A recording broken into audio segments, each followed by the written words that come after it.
morning, good afternoon, and good evening. My name is Sir Meerkat, and welcome back to the Moto Meerkat channel. Now, a few months back, I did a video where I went through some of the most well-known Formula 1 TV intros and ranked them into a tier list. There were obviously some differing opinions between myself and some of you guys out there, but that's okay. I think you overall enjoyed it. So I was watching Rush a few weeks back, and I thought that motorsport movies could actually be a great fit for a sort of tier list. So I've compiled 10 noteworthy motorsport-related films, and today I'm going to rank them from magnificent to physical copies should be burned. Now obviously, we're probably not going to agree on everything again, so I'd love to see all of your thoughts and opinions in the comments down below. There's also a link in the description to the tier list maker that will allow you to make your own version of this very own tier list, and you can then tweet me them or send them to me on Instagram or whatever. And also, if you do want to watch any of the trailers for the movies that I mentioned in this video, they'll also be in the description as well. But without further ado, let's get on to the first movie, shall we?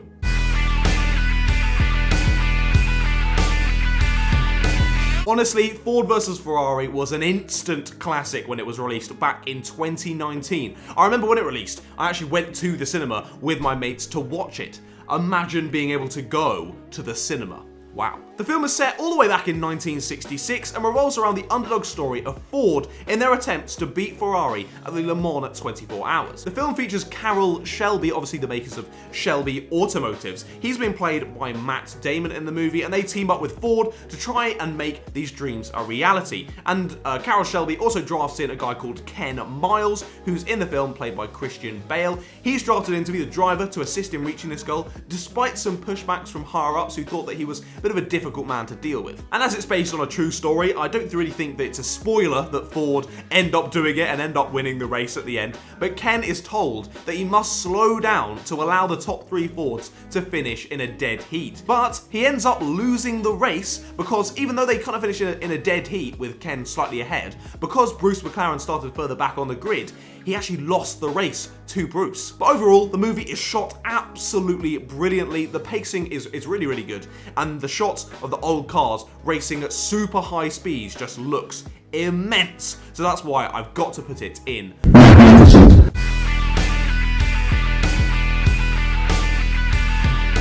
Now this one is more of a sort of documentary style than a highly dramatised blockbuster. It follows a man called Guy Martin, who at the time was pretty unknown, but now is much more known, at least in the British public anyway, because he's done a few TV shows on the BBC and such. The film follows Guy as he attempts to take his first ever Isle of Man TT win. Now he ultimately fails in doing so, but it's all about the tales that happen on the way. I really like how the documentary features the highs and the lows of the Isle of Man TT, and how we wouldn't really get the highs of the sport without those lows. It wouldn't quite stack up just the same. And the Isle of Man TT race itself is utterly bonkers, but that's why you've got to love it. I visited the track myself back in 2017, and sitting with my feet over the edge of the grass mounds as the bikes absolutely zoom past is an experience that cannot be matched. Now the movie does, I think, a great job of encapsulating this kind of craziness around the whole event, while still portraying the humanity of the drivers, because at the end of the day, these riders are still humans. They're still putting their lives on the line, and this has serious effects on their families, especially when things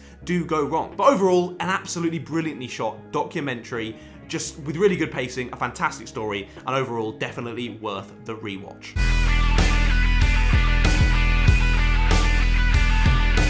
Another blockbuster on the list, and probably the only movie on this list where I can assume that you've definitely seen it, and if you haven't, what the bloody hell are you doing with your life? The movie portrays the rivalry between James Hunt and Niki Lauda back in the 70s, and all that went along with motor racing in those days. Lots of money, lots of women, but most importantly, lots of death. The movie is fantastically shot, and the racing moments feel like you're properly there, with the fast-paced cuts, and also incorporating commentary from Murray Walker. I do really enjoy how the movie shows off Niki Lauda's and James Hunt's blindingly obvious differences when it comes to racing and just the person themselves. But it doesn't make them enemies in the movie. It instead helps to build that kind of mutual respect between the drivers and shows that off of the fact of we might not really like each other here, but we have respect on track to give each other room. And that really shows the true sportsmanship of that kind of era, which some would argue that maybe it's been slightly lost now that the technical regulations are so good, the safety regulations are amazing. That means we are so much less likely to see any problems proper injuries or death. But overall, as a movie, story is fantastic. I really can't put a foot wrong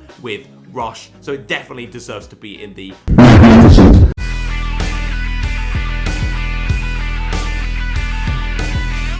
the Cars franchise. What a classic. Now, we don't have time to look at each movie individually, so I kind of grouped Cars together as more of a franchise. Obviously, the movies all feature Lightning McQueen, an oval racer who becomes lost in the first movie in a small town called Radiator Springs and has to fight his way back to the racetrack. And that story was brilliant. Really enjoyed that. Fantastic movie. I would definitely stick that up in magnificent tier. However, Hollywood got a bit greedy, didn't it? Made number 2 and number 3, which kind of ruined the legacy of Cars a little bit, with Cars 2 introducing Mater as a spy, and then Cars 3 not really introducing anything at all. It was a bit boring, that one. So I reckon the first movie, as I say, would definitely be up there, but the franchise as a whole has got to go in solid viewing experience, because those other two just kind of ruined it for me.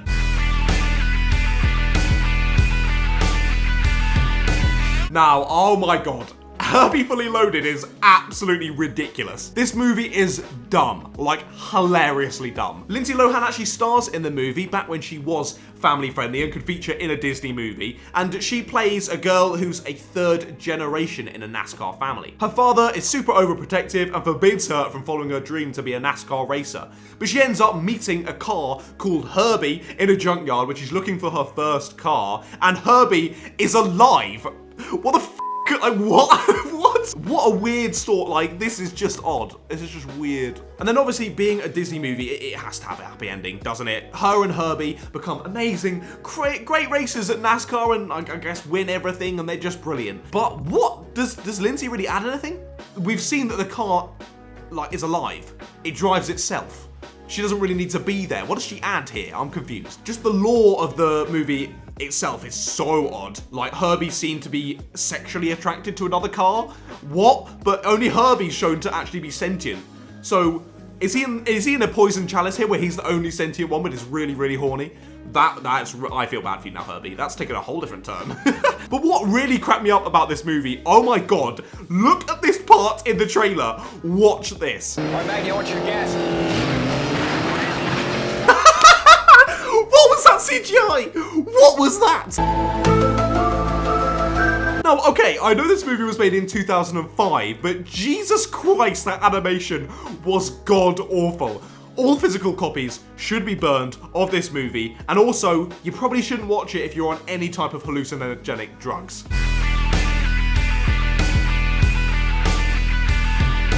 Now, Senna is much more of a documentary piece, again, similarly to the TT movie, but the TT movie was all clips filmed by the documentary company themselves, whereas Senna is more of a look back at older footage. And this retrospective look on Ayrton Senna's life is just fantastic. It's a really, really brilliant movie, and it would be difficult to go wrong with such a great story, but the directors have put all the old footage together well, it flows nicely, and they also implement an absolutely fantastic orchestral mix into it, which really pulls on the heartstrings in particularly tender moments. I like it. The only criticism that someone might give to it is it is a tad biased to sort of Ayrton's situation. It really gives you it from Ayrton's point of view and doesn't maybe give you a fair argument. However, you could also say that these situations are so heavily nuanced that you kind of have to look at it from some way. So I understand why in the Senna documentary they would look at it from Senna's point of view. But overall, it's a fantastic recount on Ayrton's brilliance, not only as a racing driver, but as a human being as well, and shows not only the positives, but also the negatives of being in such a spotlight at the top of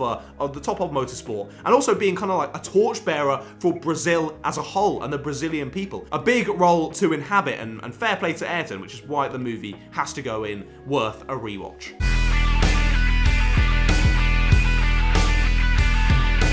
And another franchise, kind of similar to Cars, of they ruined it by adding loads and loads and loads of movies. At the start, it was the epitome of American streetcar culture and street racing, and I bet it inspired so many kids to get into modifications of cars and things like that. And these initial movies were absolutely fantastic. The casting was brilliant, the storylines were gripping, and that feeling of just being like, whoa, this is awesome to watch. it had that. But which of the Fast and Furious movies would you say is your favorite? Be sure to let me know down in the comments below. I definitely have to go with Fast and Furious 3, Tokyo Drift, of course. It has so many childhood memories for me. It's just so great. And that soundtrack, oh my god, I can't play it because of copyright, but if you know, you know. What a tune. So the early movies have got to be up there in racing culture for me, just absolute classics.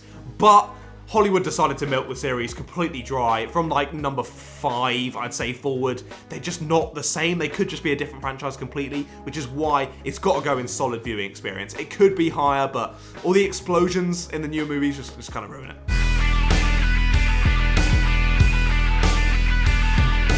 And this movie is the only one on the whole list that's based off a video game franchise, but actually it has nothing really to do with that franchise at all. It was just kind of stealing the name anyway, so it doesn't really matter. And this movie is so Hollywood, like I'd probably say the most on this list, to be honest.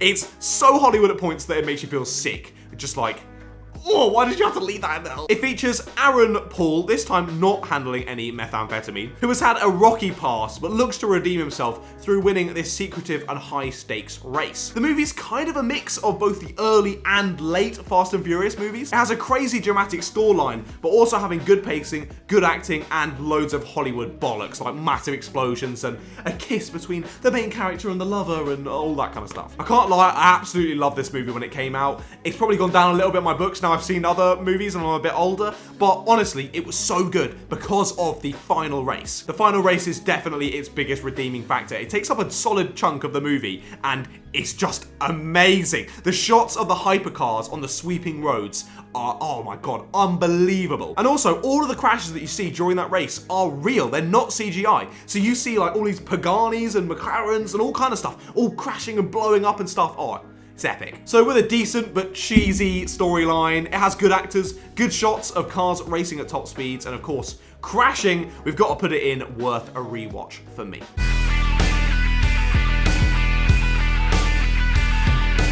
Oh my god, this movie is so dumb, but that's kind of its charm. It's just so stupid. I think that's why it's quite polarizing. I feel like Talladega Knights is relatively similar to Marmite in the fact of you either love it or you hate it. The film features Will Ferrell and John Riley, two guys who worked very well together in the past, thinking of Step Brothers, of course. And then they've also drafted in Sacha Baron Cohen as well, who has some absolute classics. You really can't go wrong with him. The general gist of the movie is this new French driver in Sacha Baron Cohen joins NASCAR, and Ricky Bobby and his mate have to try and keep him away from the top step, basically. It is kind of mildly offensive, but you'd kind of expect that from a Will Ferrell movie of just kind of like poking fun at everything, and they do that. They poke fun at everything and everyone, so you've kind of got to take it in its stride and just laugh at everything. So overall, the movie doesn't have the wittiest humour, but it's definitely one to stick on for a bit of a cheap laugh, so I'd say it's got to go in solid viewing experience.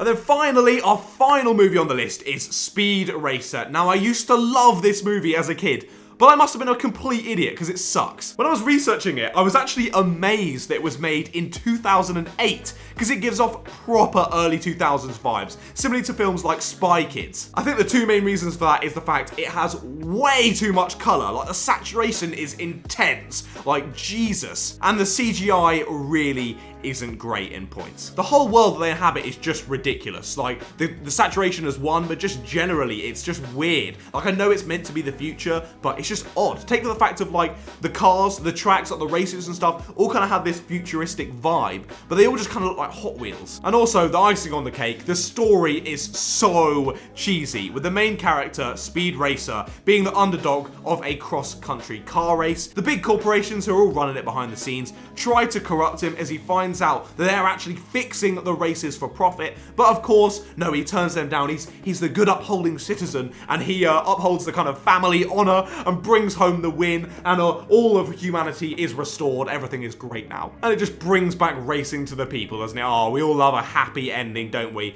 But honestly, all physical copies of this movie should be burnt. That would be the happy ending. But there we are. That's me looking through 10 different motorsport movies and making them into a full tier list. Here's the finished product. What do you reckon? Which one would you change around? I'd love to hear all of your thoughts and opinions down in the comments below. And also, if you want to make one yourself, be sure to send them to me on Instagram or Twitter and you'll get a repost. But if you did enjoy today's video, be sure to drop a like on it down below. I do really appreciate that. And subscribe to the Moto Meerkat channel as well, so you you don't miss any of my future motorsport content. Now, I hope you've all been enjoying my live livery reactions for all the new 2021 F1 liveries. I'll be doing a video, I think, next week where I go over what I've said on stream about them and then maybe revise my rankings a little bit, so make sure you watch out for that. But otherwise, thank you all so much for watching, and I will see all of you Meerkats later. Goodbye, guys!